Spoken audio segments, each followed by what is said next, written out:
Good morning, friends. Welcome back to another episode of GM Philosophy in the Morning. I'm the GM Philosopher, and welcome back to lecture number 4 of the Deeper GM Craft lecture series. In this series, we're talking basically about the 25 points of how to be a better GM, most important points. And today we're discussing the GM as a world architect, how to craft compelling settings and lore. I do want to remind you that we have an awesome Discord. We run contests in there. You can jump into events in there. We do all kinds of fun stuff. So make sure to find that link in the description and join the Discord if you haven't done it already. If nothing else, stop by and say hi. We'd love to see you. All right, let's dive into it.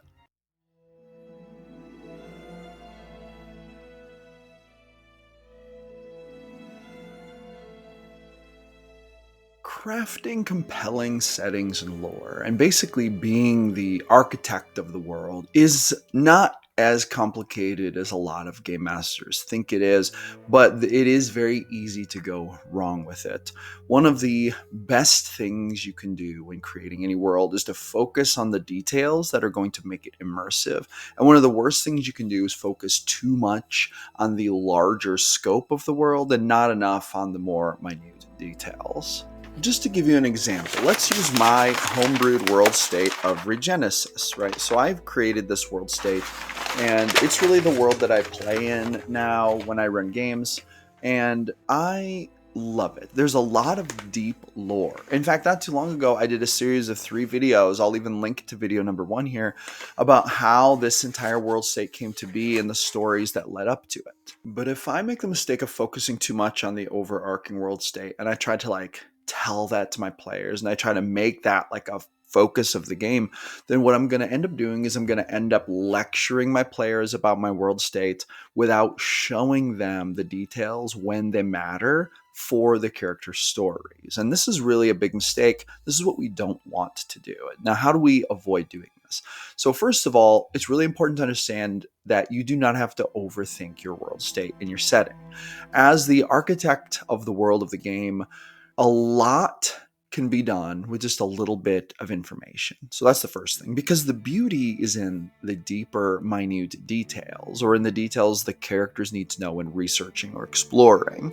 So the lens through which we're really going to view the world is going to be through the lens of the character's perception. This doesn't mean that you don't want to have the world fleshed out. Having your world, at least your local area, and then your world at large fleshed out a bit, helps to inform what the characters are going to see when they look around, explore, talk to people, etc. However, this is going to play less of a role than you would imagine. A lot of GMs overthink this a lot. And here's the stuff that actually matters. I'm going to give you an example. There's a continent in my world called Thyr Andor, and Thyr Andor is really the land of the elves. Legend says that this is where the elves first settled. Right now, it's predominantly inhabited by elves. There are other species there. There's some humans, halflings, etc. But for the most part, you're going to find elves. And the entire continent is broken up into a northern part and a southern part. The northern is a mountainous region, and it tends to be home to the more modern elves. About 2,000 years ago in this world state, in this continent, there was a war called the Great Rift War, where the elves went to war with each other. Basically, there were the elves of old tradition wanting to keep their traditions. They wanted to keep their lifestyle. They wanted to keep their ideas about the world. They wanted to keep the practice of their religions the same. But then you had more modern sects of elves who wanted to sort of break free from some of those older traditions, and they wanted to move Thyr Andor into a more modern age. So this clash of ideals ended up resulting in a war called the Great Rift War. It was a huge tragedy in Thyr Andor, and nowadays many elves look back on it with empathy, sympathy, sadness, and they see it as a lesson in coming together and not letting different ideals lead to war and violence. And so now you have the northern part of the continent, which is more modern. They're more accepting of the ways of the outside world. They're more willing to listen to new ideas. They're more willing and basically chill about other species coming in and living amongst them. Whereas in the southern part of the continent, you have a lot of elves sticking to old traditions. They're very isolationist. They don't really like outsiders. Outsiders tend to be very distrusted. if you're not an elf, they basically kind of look at you with a strange look, like, oh, we don't really trust you. We don't really like outsiders here. So that's kind of how it's broken up, right? But here's the thing. What do the characters actually need to know about this? So there's going to be a little bit of that lore that's going to kind of seep through. There might also be a lot deeper lore than this. There might be lore about what were the main battles of the Rift War? Who were the great leaders? Who are the great leaders in the country now? These are all deeper questions that honestly probably don't have a whole lot to do with the story that's going on right now, right? So for example, I'm running my Haunting at Ashborough campaign on Fridays, and we're playing in Thyr Andor because that's where the Haunting at Ashborough is set in my world state, in a small southern elvish village where there's this demonic presence terrorizing them. If you're interested in grabbing my Haunting at Ashborough adventure module setting, link to that is down in the description. You can grab that. It's pretty awesome and contains a whole, basically homebrewed, system-agnostic fantasy, demonic, haunting, horror adventure. So it's pretty awesome. But here's the thing with world building. The thing about world building is that your characters are primarily concerned with their own stories, their own lore, their own adventure, their own backstory, this is good. This is how it should be. And so the amount of lore that you're going to feed to them is going to be based entirely upon what is directly relevant to their character arc. And it's going to be entirely based on what the player wants to know and what the character is seeking out and what they pick up just through casual conversations. But it's only going to matter if it matters, right? So for example, in my Haunting at Ashborough campaign, there is a very brief history of Thyr Andor given, but all the deeper stuff, like what were the major battles? What were the great heroic acts of those battles? Who were the most powerful wizards? None of this is really relevant. So the stuff that the player characters actually care about are, how do the locals treat them? Now, none of them are elves, so you have the locals basically treating them with kind of distrust. And this is actually a very relevant example of how Thyr Andor is, especially in the southern part. And so they're learning firsthand that these elves can be distrusting of outsiders. They would like to be left alone. They don't want outside ideals necessarily brought into the fold of their village. They don't want outsiders coming in meddling in their affairs. These are all very like traditional southern elvish ideals, customs, parts of their culture. They don't want to be disturbed by anyone. They want to be left alone. With that being said, this does matter to the player characters because it affects how they're treated, but that is about them. See what I'm saying? Like, that is a part of the world state that actually affects them, that is relevant, directly relevant. They don't need to know who the most powerful wizards of the Rift Wars were 2,000 years ago. Though I might really be excited about that aspect of the lore, if I just bring that in and start dumping that on the player characters, I'm going to overdo the wrong things. This is something that isn't directly relevant to them. Unless they go to the library and they're like, we want to really research like the most powerful wizards of the Rift Wars. It's like, okay, now there's a reason for us to talk about this. But if there's no reason for us to talk about this, then I'm not really doing a great job as a GM of just lore dumping that on them. It might also be worth noting that as a GM, you don't always know what to expect from your player characters in terms of like what lore matters. And that leads us to a conversation about how to figure out what is important, because basically it goes like this. You can't ever expect what players are going to do. They might do unexpected things. And so what you want to do is you always want to run all lore delivery about your world, settings, etc. through the filter of what is in front of the characters right now. What are they going to see? What is actually going to affect them? Those are the parts of the lore that I want to give to them. Those are the parts of the lore that matter the most for the story, the way it's running right now. And giving them that information while holding back on the stuff that doesn't really matter will definitely make you a better, funner, more popular game master, and it will make your games feel more immersive. Speaking of the party doing unexpected things, if your party does unexpected things, you should download my Ultimate Plot Randomizer. This is a free ebook I give away to help you create nearly endless plot arcs on the fly. It has 4 D100 tables, roll and the hook table, the complication table, climax table, and even on the wild wacky table to come up with plot arcs that your characters would never see coming. You can sign up for this via the link in the description. If you join my email list, you'll get an autoresponder email within about 15 minutes with a download link that you can use to download this. You can print it out, put it with your stuff, and boom, random roll those plot arcs whenever you need them. I use this nearly every time I do anything D&D related because my players are well known for just going way off the beaten path. So hey, yeah, grab that, join my mailing list. It's awesome. Now, with all this being said, there's another really good question that comes up, which is what lore should you craft beforehand and what should you fill in as you go? As the architect of the world, what can you expect to need versus what can you leave blank and just let it fill in as you go? Now, I have done a lot of basically two different approaches. I have pre-created a whole bunch of stuff and trickled it in as we went. I have also left stuff very blank and then filled it in as players explored, as they found things, as things became relevant. The approach I take now is mostly like this. I'll create a world state. I will fill in information like the major continents, maybe the capital city of every continent, right? Major mountain ranges, where the oceans are, where the major rivers are, like the big ones, like the Nile River or the Mississippi River, like the big ones. And then that's pretty much all I will do for those big continents. I might fill in some light demographic information. For example, Thyr Andor is the land of the elves. Done. We're done with that until we go there, right? So there's the world and its information and its greater lore. But then what I'm going to do is I'm going to zoom way in on the area where the players are going to be. So for example, in my Haunting at Ashborough campaign, what I really wanted to focus on was the village of Ashborough, the wider area around Ashborough, which is mostly the Darkmog Forest. And then there's the river that runs, it's over here to the east. But for the most part, we know it's in rural Thyr Andor. There's really no other villages close by. It is on a road, but it's like a packed dirt road. So it's not even on like a main road. It is a little bitty village. Roughly 200-ish, people live in this village.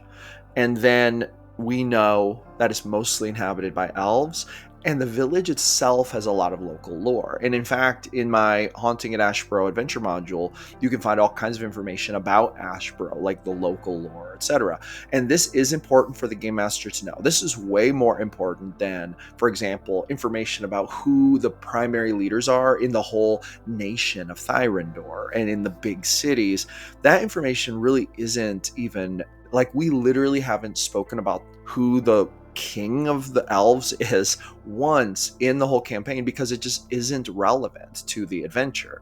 And so there's really no reason to even flesh all of that out. So what we do is we have the bigger world main information about it. Then we zoom in on a more local area where the players are going to be playing for the next 2, 3, 4, 5 sessions, but we do flesh that out because that's going to actually matter. For example, what am I going to say when the players say, is there a tavern nearby? Do we know of a tavern nearby? Well, either I have planned a tavern nearby or I haven't. Now, this is where, as a GM, you get to decide how you are the architect of your world. I, for example, in this local village, have planned out what the businesses are. I even have a map of the village in the book. I have information about the businesses. So I can easily tell them, yes, there is the Whispering Willow Inn and Tavern, and it's, up on the north side of the village. You would know this. And so they're like, oh, okay, we're going to go there. And I'll know who they're going to find when they walk in there because in the book, I've also fleshed out who owns the tavern. Also, the tavern has 2 employees, so their profile information is in the book. So this is all stuff that I had planned out. So I already knew what they were going to find when they go in here. I also know if there are any directly relevant plot arcs going on in this tavern. That stuff is written in there as well. And the reason why this is important is because this directly affects the player characters. Here's some stuff, though, that doesn't affect them that isn't even in the book.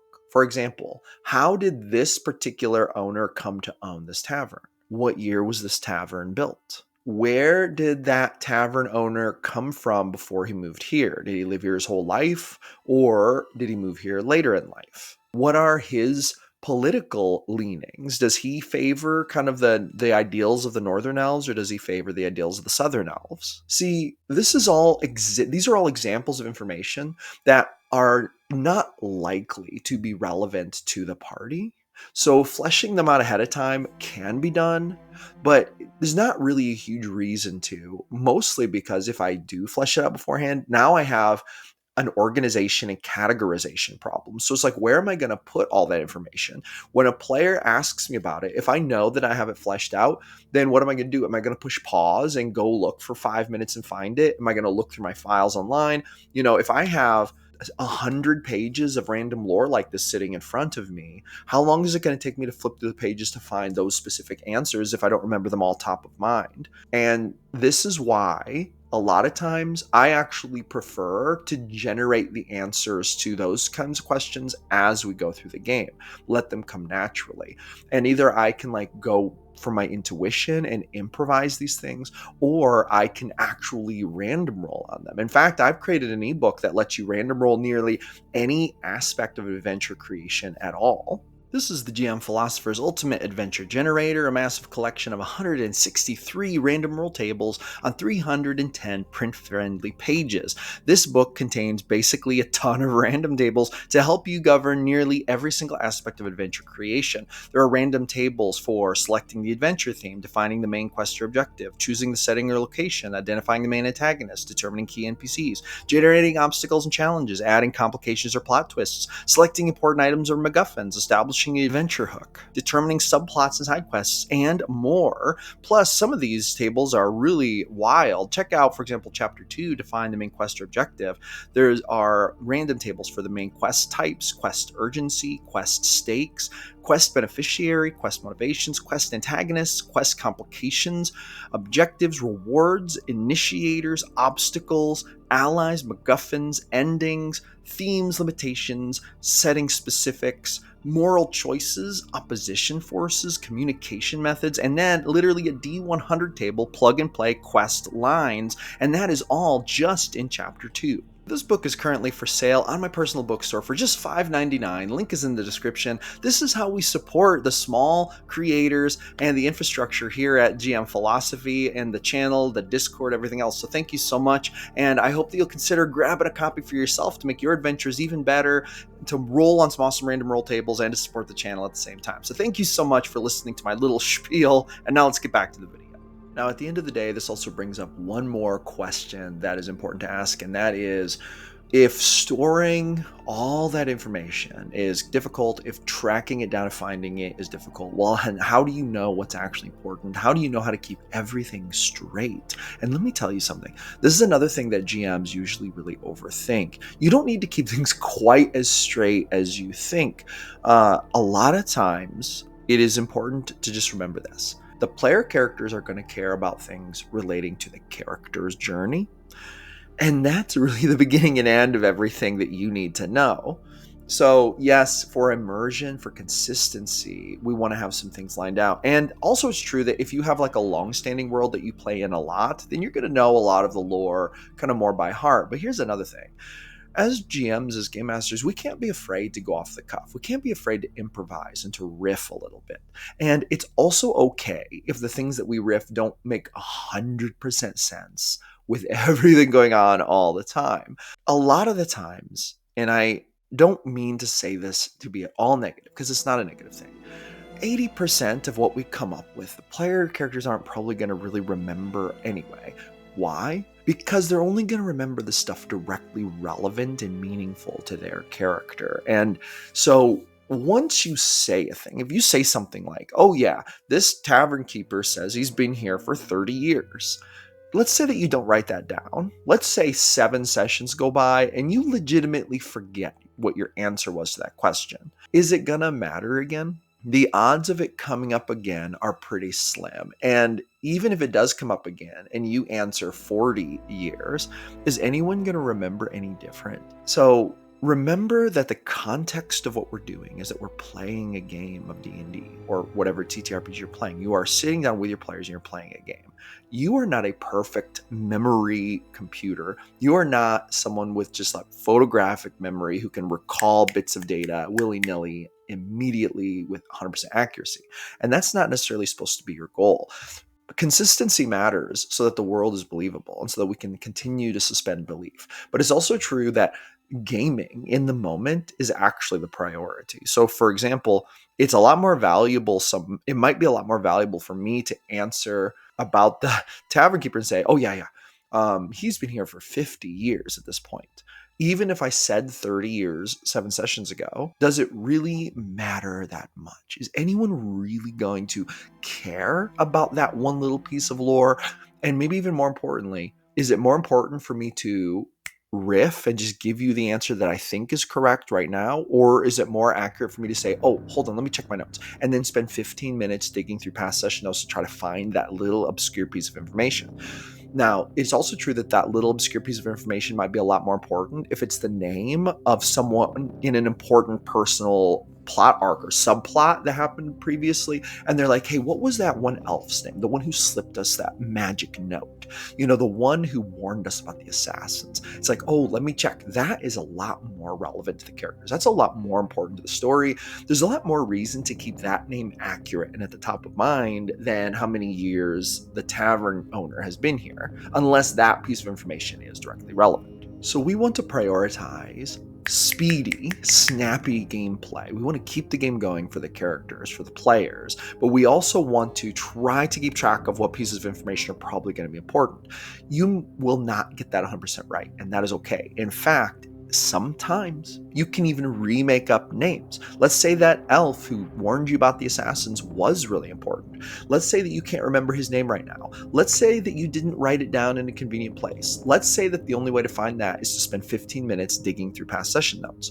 You know what? It might be totally fine. If no one else remembers his name to the point where they're asking you about it, making up another name on the spot and just rolling with it might be the best thing to do. Why? Because as a GM, we need to balance the gameplay with the organization and categorization of information relating to us being the architect of the world. And so we want to focus on that. And in my opinion, smooth gameplay, snappy gameplay that gets the decision making and action back on the characters is always kind of the better direction to go in. We want to do the best we can, of course, but if you need to make up a name again, make up that name again.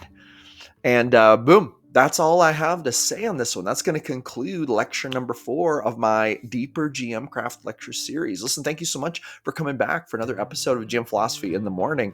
I'm here every single day creating videos about the best game in the world, D&D. GM Philosophy in the Morning airs at 6 a.m. every single day, unless I have to cancel an episode here or there for some reason. I also do Coffee Break Live at 1 p.m. Monday through Friday, and we've been doing call-ins, so jump in and call in. Also, don't make sure to join my Discord, hit that like button, hit that subscribe button, and support the channel. And hey, with all that being said, that's going to be it for this one. Roll me some D100s at your next game, and I will catch you awesome people on the next one.